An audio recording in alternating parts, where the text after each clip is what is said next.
Notre-Dame de Limassy. Je profite de cette opportunité que j'ai à poser sur une question de compréhension par rapport à l'ordination des anciens des diacres. Je voudrais juste savoir, puisque les ordonnés reviennent encore au vote, je veux juste comprendre comment est-ce que l'Église comprend dans l'ordination si un ancien ordonné ou un diacre ordonné est encore frappé par le mandat. Donc c'est une question de compréhension. En tant que président, qu'est-ce que votre pasteur vous a dit?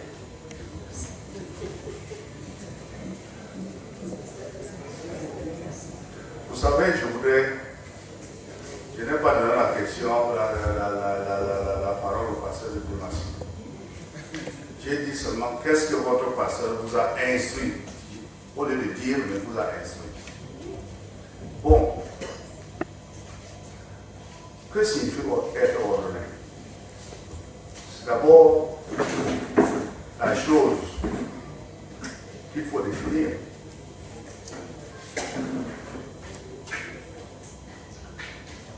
Ordonné pour quelque chose, ça veut dire qu'on vous donne officiellement ou encore on vous donne, je peux dire que l'ordre de travail pour telle chose. Et vous savez que nous sommes une église, disons, ordonnée administrativement. Ça a été décidé que, au cours de quel nombre d'années,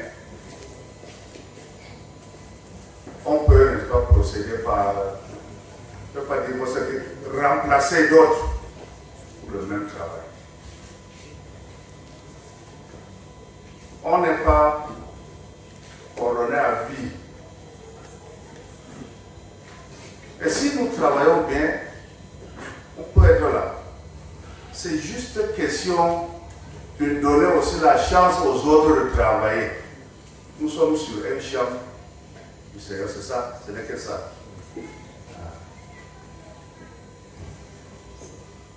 Si tu me poses la question, quelqu'un qui est maintenant ordonné parti quelque part, est-ce qu'il est automatiquement ancien aussi? Parce que beaucoup de gens posent cette question, n'est-ce pas? Donc, nous disons tout simplement que vous êtes là pour une paroisse.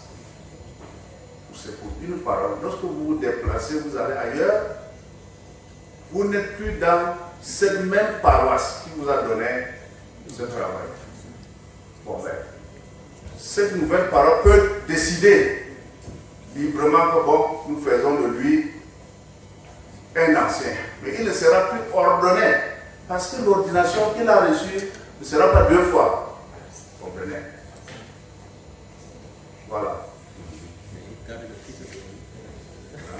Il garde quand le titre d'ordonné? Oui, parce que c'est un acte où on a prononcé sur lui Dieu. Ça reste en lui. Il peut aller ailleurs. S'il est encore ancien là-bas, il ne sera plus ordonné parce qu'il a déjà reçu ça avec l'imposition des mains. Oui. Merci, Monsieur le Président, pour la parole donnée. Je m'appelle Esaïe Moussa Aubin, ancien à la paroisse autonome de Libremont. Alors, il y a un grand mouvement qui souffre dans notre église où presque toutes les paroisses sont en train de se battre pour acquérir des terrains. C'est une très bonne chose. Bon, est-ce qu'au niveau de l'église, il y a une réflexion qui est menée pour sécuriser ce terrain-là? Parce que vous savez, d'après nos textes, c'est l'église, le titre foncier. Que les pasteurs des paroisses peuvent faire des diligences. Est-ce qu'au niveau de l'église, il y a une réflexion dans ce sens-là? Vous savez qu'aujourd'hui, il y a une pression foncière presque un peu partout où du jour au lendemain, une paroisse peut perdre son terrain. Donc, voilà un peu ma préoccupation. Curieusement, c'est la même question qu'on m'a posée à voilà. Ça veut dire que c'est quelque chose qui coince un peu. Tous les terrains appartiennent à l'Église.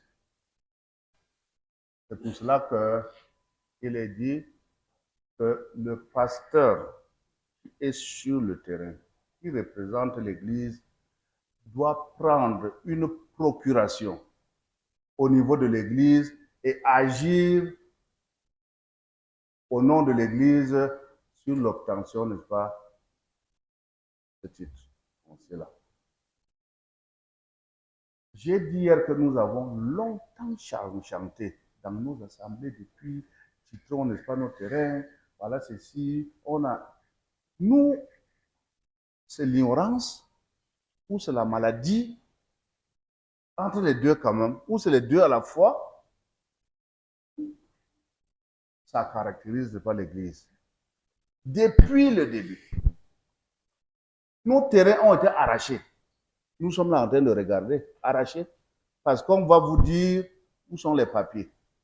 Et nous n'avons pas.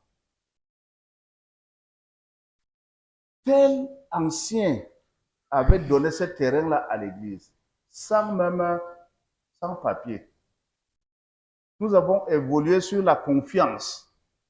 Mais aujourd'hui, il n'y a plus cette confiance-là. Nous n'avons pas, j'ai vu, n'est-ce pas, certains terrains, que dès que vraiment, c'est lui qui nous a donné ce terrain-là, ferme les yeux définitivement, les enfants se pointent pour réclamer le terrain. Et vous allez quelque part, on va dire, quel est le papier que vous avez? Il n'y a rien. Alors, ça maintenant, c'est la faute de qui? Nous versons de l'argent, nous acquérons un terrain. Il faut quand même qu'on ait des traces que c'est ça, c'est ça, c'est ça, c'est ça. Mais aujourd'hui, l'heure n'est pas seulement d'avoir seulement... Il faudra qu'on engage le titre foncier. Monsieur Aubin, le titre foncier, nous l'avions dit à quelle assemblée, demande, n'est-ce pas, certains circuits que le pauvre pasteur sorti de je ne sais de quel village peut maîtriser. Il ne peut pas. Parce que là-bas, il y a des choses que nous ne pouvons pas dire ici. Et il ne peut pas. Et nous avions lancé, je crois, il y a cela 1 an, 2 ans, que au niveau de chaque consistoire, au niveau de chaque ceci, il faut un comité, n'est-ce pas, de titre foncier. Je ne sais pas si au sud vous avez ça. C'est depuis 2 ans. Parce que nous connaissons des personnes qui peuvent, n'est-ce pas, entrer là où le pasteur ne peut pas entrer. Nous les responsabilisons et je crois que c'est de cette manière que ça ira. L'Église n'a pas dormi sur ça parce que on a toujours parlé de ça. Et je vous assure, beaucoup de nos paroisses qui ont été arrachées, que ce soit par la congrégation dans la zone de Yagua, le Cogelom dans la zone, n'est-ce pas, de Kaélé. Nous avons pleuré comme ça. On a tenté par-ci, oh ceci, oh ceci, oh ceci, ceci.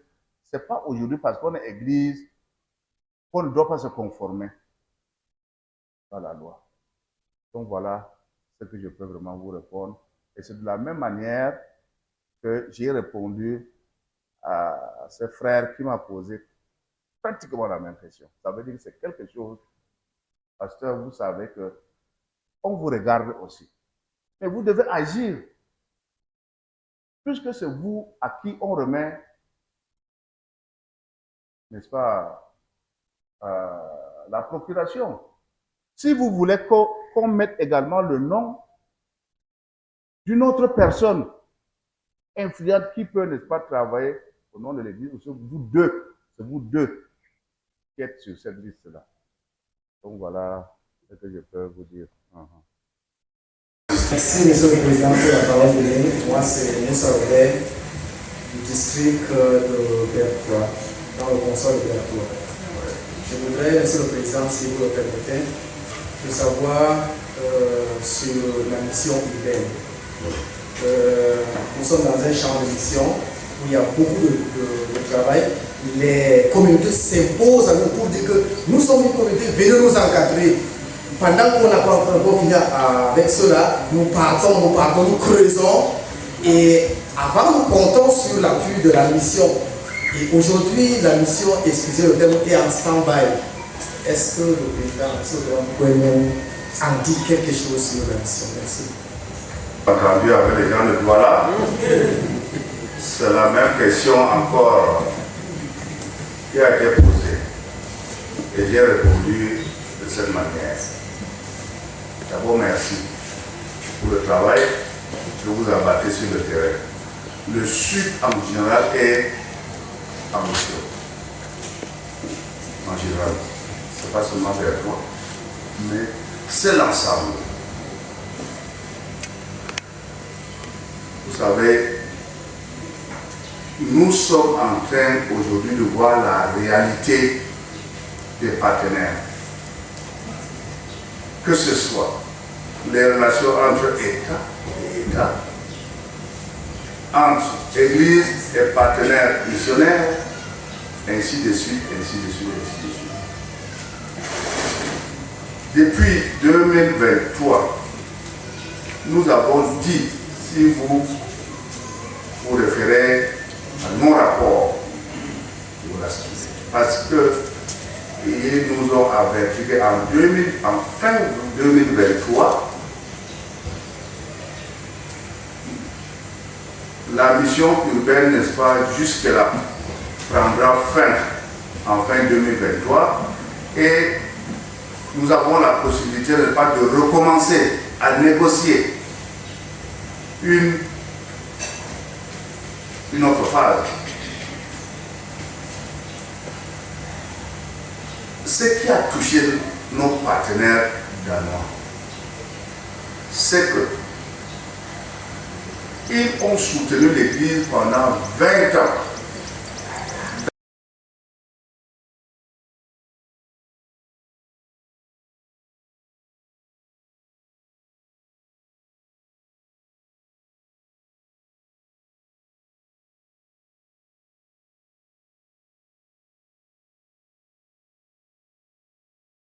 Retirés pour se replier vers le sud.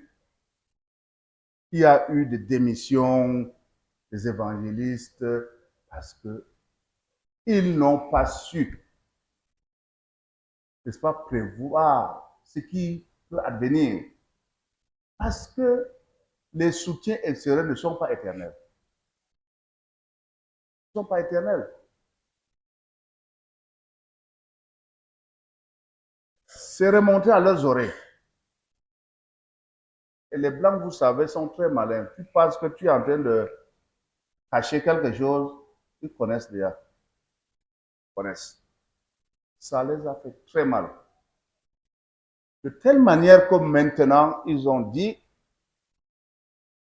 en matière de mission urbaine,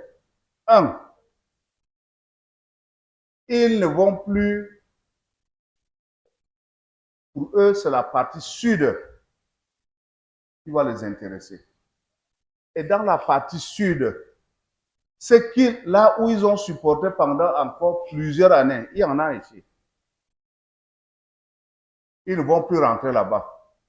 Ils veulent plutôt aller, n'est-ce pas, vers d'autres lieux. Ils veulent aller vers d'autres lieux, de nouveaux. Quand ils m'appellent, là, eux, là, ils parlent Bafoussam, parce qu'ils savent que Bafoussam, c'est dernièrement. Donc, des zones comme, exemple, comme Bafoussam, comme ceci. Pour eux, là où ils avaient déjà travaillé, ils ne vont pas encore revenir là-bas. On vous dit qu'il y a la pression, on dit que c'est là-bas. C'est mieux de dire ça. Et s'il faut vraiment demander, on va demander là-bas, et c'est toi le superviseur. C'est pas ça. D'une manière pour contourner les choses. Nous sommes sur ça depuis. Et entre-temps, je vous rappelle que ces partenaires maintenant n'ont plus assez de moyens aussi. Parce que les vieux qui nous soutiennent là sont morts et les jeunes dépensaient l'argent comme ça, sans manger pour eux, ça c'est du gâchis. C'est du gâchis. Donc, nous sommes là-dessus. Et au niveau de Mission Africa, il y a un nouveau conseil d'administration qui est mis sur pied. Et ils ont mis dehors presque beaucoup d'employés, beaucoup. C'est une nouvelle équipe qui est arrivée maintenant, des jeunes. Je les ai rencontrés à Bamako. Ils sont là avec nous. Tout ce que vous dites, c'est comme vous avez de chanter. Un peu, ils sortent là pour aller fumer, revenir. Ils sont deux. Ils sortent pour fumer, ils reviennent. Donc, mais quand même, ils n'ont pas encore lâché, mais ils voudraient plutôt que ça aille, ça progresse vers le sud. Mais ils vont accompagner au fur et à mesure et que ça viendra que 3 ans non renouvelables. Ils viennent ici, ils vous soutiennent pendant 3 ans. Après les 3 ans, ils vont quitter dans un autre lieu pour se donner pendant 3 ans. Voilà un peu la réalité de la mission urbaine aujourd'hui. Puisque, imaginez-vous, 20 ans, nous n'avons pas mis sur pied. Moi, j'ai accusé les évangélistes. Excusez-moi s'il y a certains ici. Les évangélistes et puis les catéchistes aussi. Au lieu, n'est-ce pas, vous êtes là, au lieu de mettre sur pied une stratégie, ne serait-ce que, n'est-ce pas, de générer des fonds parce qu'on ne sait jamais. Et ils narguent même, n'est-ce pas, les fidèles là-bas, pareil. Nous sommes payés par les Blancs. Qu'est-ce que vous voulez nous dire? Et les gens ont dormi tranquillement, alors que les autres églises qui sont venues après nous se soutiennent normalement. Bon, voilà un peu la mission urbaine. Nous ne nous décourageons pas. Nous voudrions aller envoyer le comptable là-bas chez eux pour aller présenter cette situation. Et le visa, vous le savez, est devenu compliqué avec la France. Donc, il n'a pas eu. Mais nous continuons, nous allons toujours envoyer des gens.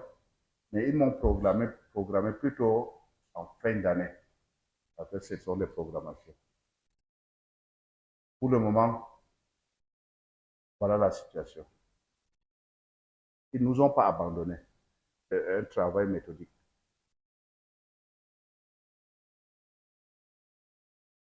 Oui. Abdou Bakari Titous, je suis délégué des paroisses autonomes de Ngusso. La question, c'est à la direction de l'Église. Nous sommes dans la zone de mission de Yaoundé. Nous voyons nos églises sont en train de construire partout, mais sans modèle. Chaque église est conçue à sa façon. Est-ce que normalement, pour reconnaître l'église fraternelle luthérienne quelque part, est-ce qu'on ne devait pas avoir un modèle standard? Parce que nous voyons seulement ça que l'église est conçue. Et d'ailleurs même, si nous sommes en mission, moi je me dis, pourquoi ne pas donner un modèle? Parce que nous trouvons déjà nos églises partout. Et si on arrive quelque part, on peut trouver que ça ressemble à l'église fraternelle luthérienne. Et est-ce qu'on ne pouvait pas aussi, Président, encourager les églises qui naissent à ne pas continuer avec l'église en bois? Parce que ça décourage certains fidèles pour venir quitter de quelque part. Je veux maintenant rejoindre mon église, aller entrer dans le bois. Certaines églises, certaines autorités ne veulent plus entrer comme ça là. Est-ce qu'on ne pouvait pas aussi les encourager? Merci. C'est ma question de place. Merci. Une question que je ne peux pas répondre. Vous savez que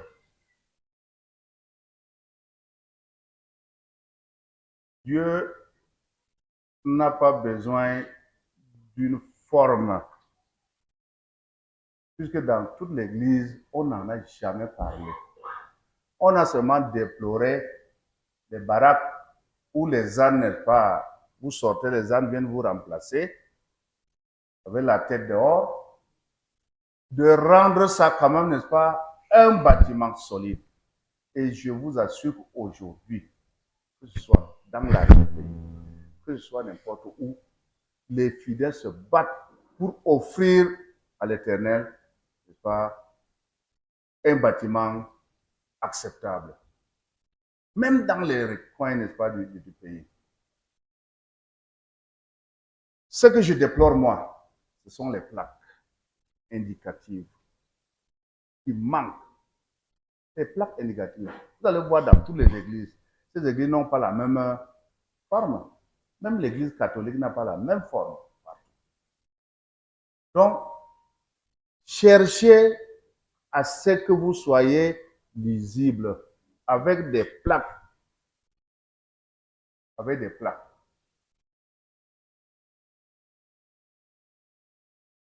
Si vous décidez aujourd'hui ici, dans la partie sud, vous avez dit que c'est la partie sud, vous décidez, vous, que bon, maintenant la constitution comme ça, je passe, c'est une entente dans la région. Ça ne peut pas être au plan national, sinon la discussion va commencer. D'autres vont dire non, c'est pas comme ça. Les gens de Doukoula vont dire non, c'est pas comme ça, il faut faire plus comme ça. Vous entendez? Bon, je ne sais pas si vous allez commencer à casser les autres. Bon, bref. Faisons en sorte que cela soit quand même acceptable. Ça soit acceptable. Quand je vois ici au sud, les gens font en bois. C'est en attente de remplacer cela d'un moment à l'autre. Voilà. Autre question, On peut revenir sur la mission urbaine dont vous avez parlé, Président. Sauf que c'était le démenti de nos pasteurs qui sont sur le terrain, qui dépendent de la mission urbaine. Ça fait déjà plusieurs mois qu'ils n'ont rien, je peux le dire comme ça. Et entre-temps, avant que cette négociation n'aboutisse, Président, qu'est-ce que l'Église pense sur ces derniers qui sont sur le terrain? Parce qu'ils en souffrent énormément. Sauf si peut-être entre-temps, ils ont déjà reçu quelque chose, mais je le dis comme ça. Qu'est-ce que l'Église pense en attendant que les négociations puissent aboutir? Qu'est-ce que nous... L'Église, c'est vous, M. Passeri, c'est moi, c'est nous. Qu'est-ce que nous pensons? Parce qu'au niveau du bureau central, nous évoluons, n'est-ce pas, sur une feuille de route que vous nous avez donnée à l'Assemblée générale. Qu'est-ce que nous allions faire? Si c'est vous, si je considère que l'Église c'est nous, vous allez faire comment? Vous allez faire comment? Malgré ça, dans certaines zones, nous sommes en train, n'est-ce pas, d'écorcher le budget pour ça. Mais sinon, en réalité, nous-mêmes, nous ne pouvons pas. Bientôt l'Assemblée générale, n'est-ce pas? Bientôt l'Assemblée générale. Il faut que la région amène, n'est-ce pas, ce problème pour discussion, pour décider. C'est un peu ça. C'est pas que c'est un manque de volonté. Mais nous sommes déjà en train de faire quelque part. Et là, c'est détourner certaines lignes pour ça, ici au sud.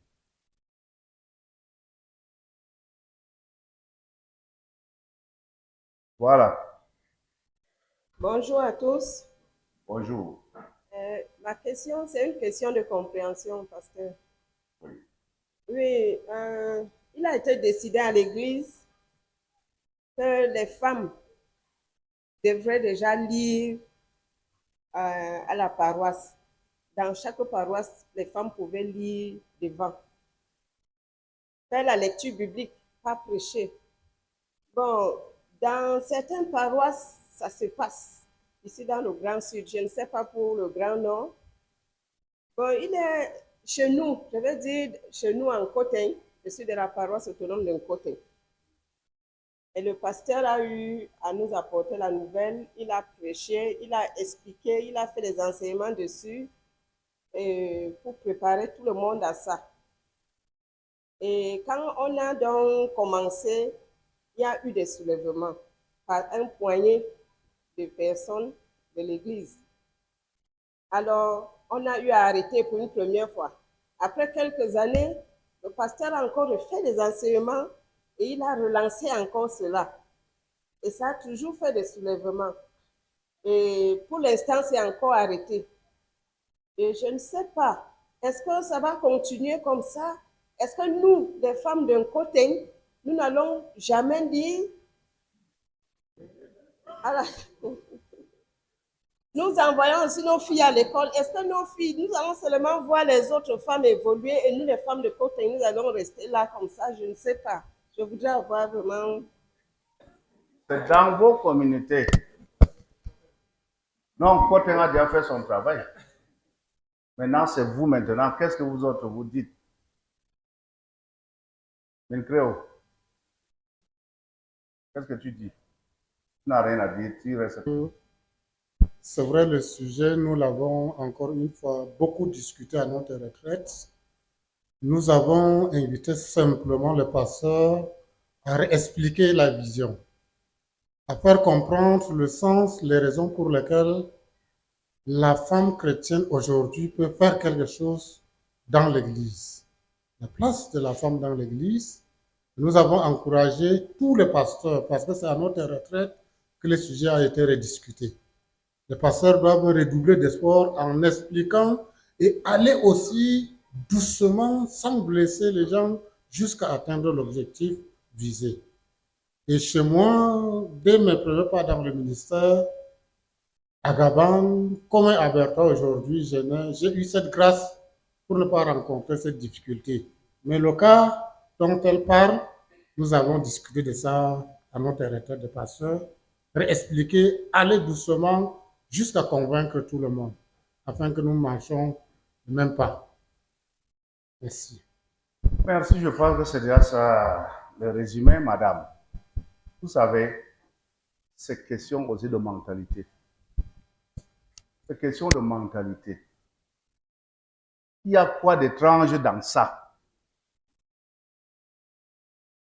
Il y a quoi d'étrange dans ça? Moi, dans ma paroisse à Yélois, moi, je l'ai commencé même depuis avant même qu'on décide que ça doit être comme ça. Et c'était normal. Sinon, lorsque nous envoyons, n'est-ce pas, les disciples pour aller prêcher la parole aux gens, les femmes sont même plus nombreuses que nous. Et là-bas, ce n'est pas donc, ça veut dire qu'on les envoie comme ça commettre des péchés, ou c'est pas parce que les gens ne veulent pas tout simplement comprendre. Mais en réalité, si quelqu'un ne veut pas comprendre, il ne comprendra pas. Parce que pour comprendre quelque chose-là, il faut avoir d'abord un minimum, n'est-ce pas, de volonté. Mais sinon, c'est ça, mais bon, Asia, ça vient, ça va venir. Ça est mouillal, ça va venir. Ça va venir. Voilà, merci.